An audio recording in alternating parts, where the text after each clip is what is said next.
Is a friend of mine, Assembly Member Marcellus. 20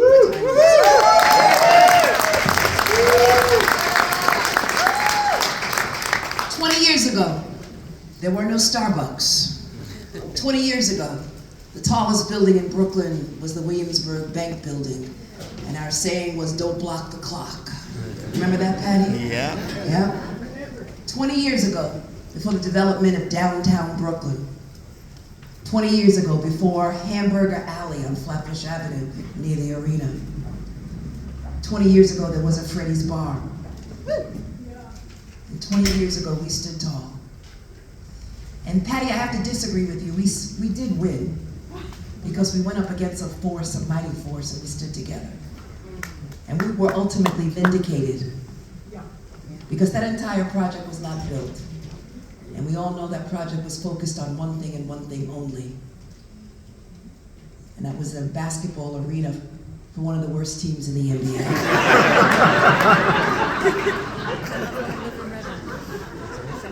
It's true. They've gotten a little better, but not much. Listen, we're in a society which unfortunately has increasingly become untrustworthy of authority. And the reason why that is because no one sees them. No one hears their concerns, their fears. Increasingly distrustful of government. And in marches, individuals, obviously, authoritarianism, individuals who want to dismantle the experiment known as democracy. Want to trample on our liberties and our freedoms. Atlantic Yards was an attempt to basically twist, redefine, they tortured the definition of blighted. Our community wasn't blighted. And they did it just to fit their stated goals. And we fought back. We had to. Because we weren't anti-development. They wanted to characterize us. The narrative was that we were all anti-development, and we were not. We cared about our community. We cared about our neighbors. We cared about the displacement of individuals. We cared about gentrification. We cared about our community.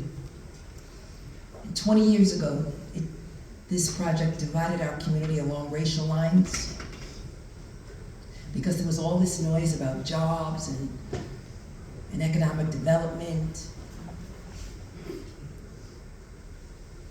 And they basically, they lied to a lot of people. And they preyed upon their economic situation and their misery and their struggles. And I'm union to the core because I recognize that unions built the middle class in this country.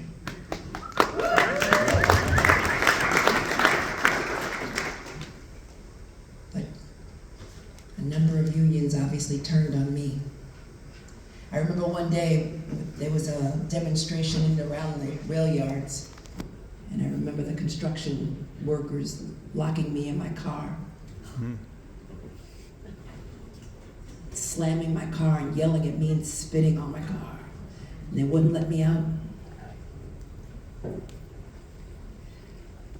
But just like today, I'm not afraid. And I want all of you to know that this project, as we enter into the next phase, will be impacted by what's happening in Washington, D.C. And so, back then, 20 years ago, they put private interest above community interest because there was a crisis, and there continues to be a crisis for affordable housing, truly affordable housing, not what they're building now, but affordable housing for families and for children. And that need still exists now. And so as we enter into this next phase, I'm going to need all of you. Yes, I'm the Attorney General, but I still live in the neighborhood, and I'm not going to compromise my values. I haven't changed at all. I've sort of transformed the office I've transformed the office of the Attorney General to join with other like-minded attorneys general all across this nation to fight back against what is happening in Washington, D.C.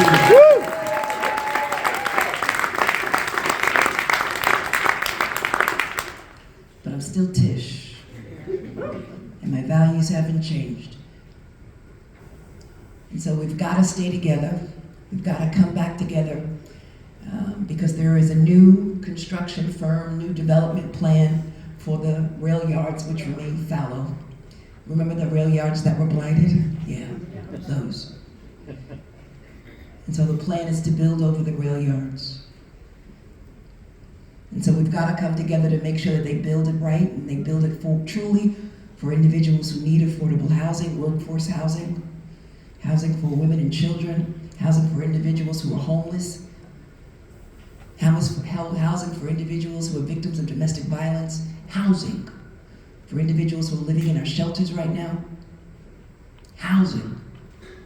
That's what we need. Yes. No more hamburger franchises. No more failing basketball teams. It's time that we meet the needs of the community, of the people. And that's what I'm prepared to do. And I know you're going to see this movie, and there are a lot of individuals in this movie, but there are so many unsung heroes. People who held signs, who did petitions, who marched with us. They're nameless and they're faceless, but they too care about this community. And so I'm glad all of you are here today, but I still need you in this struggle. I need you in this struggle, one, to defend our democracy, and I need you in this struggle, again, to defend and protect this community, and to stand together as one, because right now, all that we have is each other. And the President of the United States is not as powerful as you may think.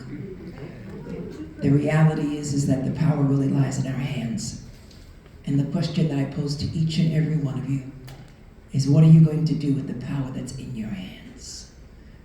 And I say, stand up and fight back. Develop, don't destroy.